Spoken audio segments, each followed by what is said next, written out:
Assalamualaikum warahmatullahi taala wabarakatuh. Salam sejahtera buat kita semua. Bapak-bapak, ibu-ibu, saudara-saudara, teman-teman yang saya cintai dan saya hormati.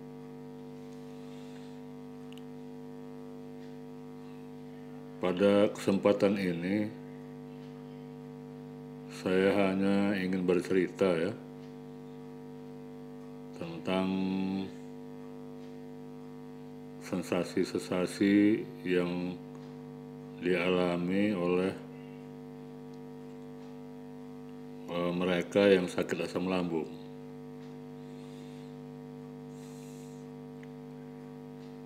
Ada beberapa hal ya yang perlu saya sampaikan di sini,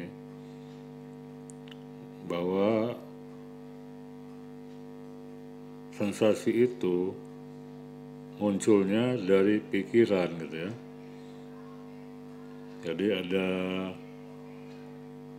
rasa kecemasan atau kekhawatiran yang muncul dari pikiran gitu ya, sehingga membuat munculnya sensasi. Jadi ada kasus ya di mana orang ini sudah dinyatakan oleh keluarganya sebagai orang sudah gila ya, sudah gila.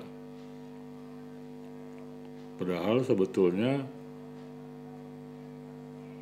karena keluarganya tidak mengerti gitu ya, bahwa perilaku orang yang sakit asam lambung yang terkena anxiety ya begitu gitu ya, memang seperti orang yang sudah ini ya, udah rusak sarafnya gitu ya. Padahal sebetulnya tidak gitu ya. Jadi keluarganya minta tolong gitu ya, minta tolong bagaimana cara untuk menyembuhkan ini gitu ya.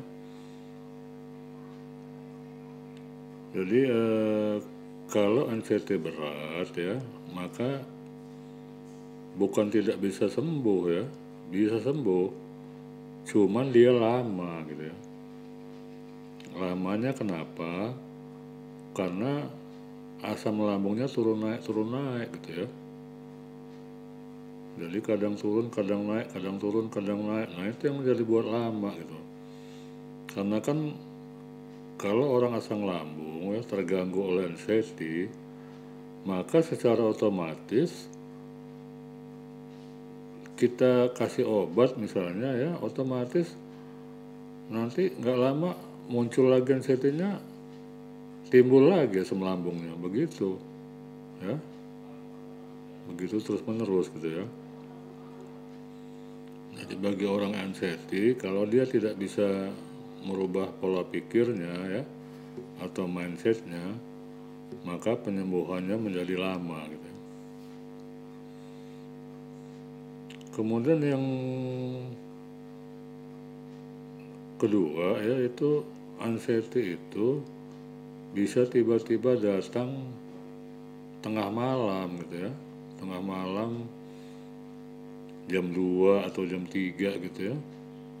Tiba-tiba dia bangun, dadanya berdebar kencang gitu ya, sehingga itu yang terjadi itu adalah istrinya ya, istrinya. Sehingga suaminya telepon gitu ya, telepon, ini gimana ya, istri saya ini minta antar ke UGD, minta antar ke UGD. Saya bilang jangan terburu-buru, saya bilang kan diantar ke UGD untuk apa gitu ya. Dia ini merasa sakit jantung, Pak ya. Saya bilang itu belum tentu sakit jantung, saya bilang kan. Jadi nggak usah lah diantar ke UGD. Oh nggak bisa Pak, dia nangis-nangis terus ini katanya, kan gimana nih caranya. Ya terserah lah, saya bilang kan, paling juga sampai sana suruh pulang. Jadi benar ya diantar ke UGD oleh si suaminya kan. Tapi betul gitu ya, begitu dia sampai UGD, diperiksa nggak ada apa-apa, disuruh pulang lagi gitu. Ya. Jadi orang anxiety ini terkadang dia dipenuhi oleh ketakutan, ya.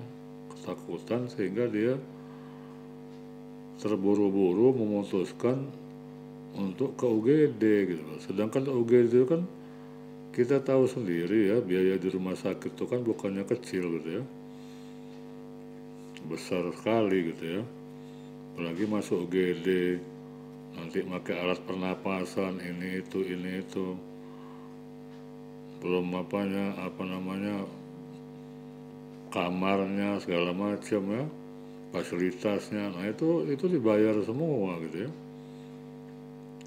Jadi yang perlu saya tekankan di sini adalah ya, kita jangan terlalu takut gitu ya menghadapi sensasi itu gitu ya. Jadi biasa aja gitu ya. Karena apa? Karena sensasi itu munculnya dari pikiran ya, bukan dari fisik gitu ya. Itu ya yang masalah yang sensasi yang tiba-tiba muncul ya.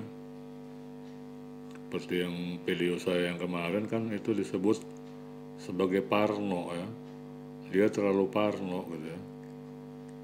Gitu. Kemudian yang saya mau ceritakan lagi ya itu yang keliengan ya. Keliengan tuh bisa menyebabkan orang tuh merasa gempa gitu ya, merasa terjadi gempa gitu. Jadi hati-hati ya kalau dia keliengan ya, kalau kita keliengan itu kita harus hati-hati gitu ya, kita kontrol ya, kontrol. Jangan sampai kita kena keliengan, sudah itu perasaan kita ada gempa, terus kita panik gitu ya. Nah panik sehingga itu bagi orang lain yang melihat ya, bagi keluarga kita atau siapa itu, kita dianggap sudah nggak normal gitu ya. Kenapa? Karena kok nggak ada gempa, nggak ada apa, kok tiba-tiba dia jerit-jeritan gempa-gempa sambil lari-lari seperti orang ketakutan begitu ya. Nah itu jadi kalau kita keliengan, kita harus kontrol ya.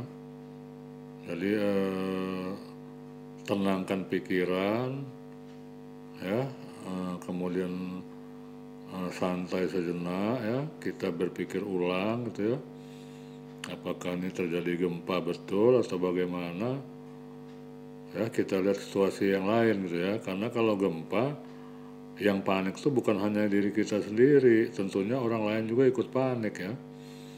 Tapi kalau diri kita sendiri yang panik, nah itu aneh gitu ya. Nah, artinya itu hanya terjadi pada diri kita sendiri. Itu akibat daripada keliengan tadi ya.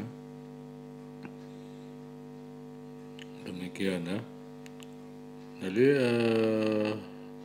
seseorang ya yang menderita sakit asam lambung, terutama yang mempunyai anxiety, itu harus hati-hati gitu ya, hati-hati, harus selalu kontrol. Jangan mudah takut, panik atau cemas gitu ya. Kenapa? Karena kalau dia takut, panik atau cemas ya, itu malah akan membuat repot gitu ya. Jadi bukan hanya dia yang repot, tapi orang lain yang repot.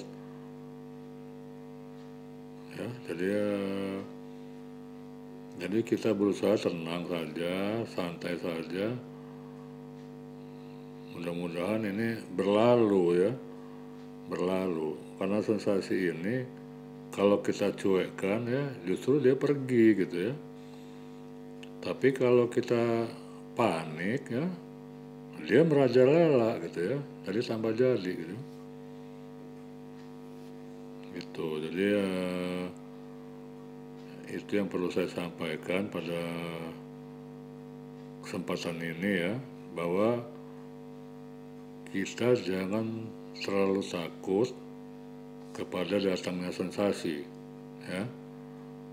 Kita harus tetap tenang, santai aja, dan cuekkan gitu ya. Sensasinya kita cuekkan saja gitu. Mudah-mudahan sensasi ini bisa hilang ya, tidak lama hilang gitu.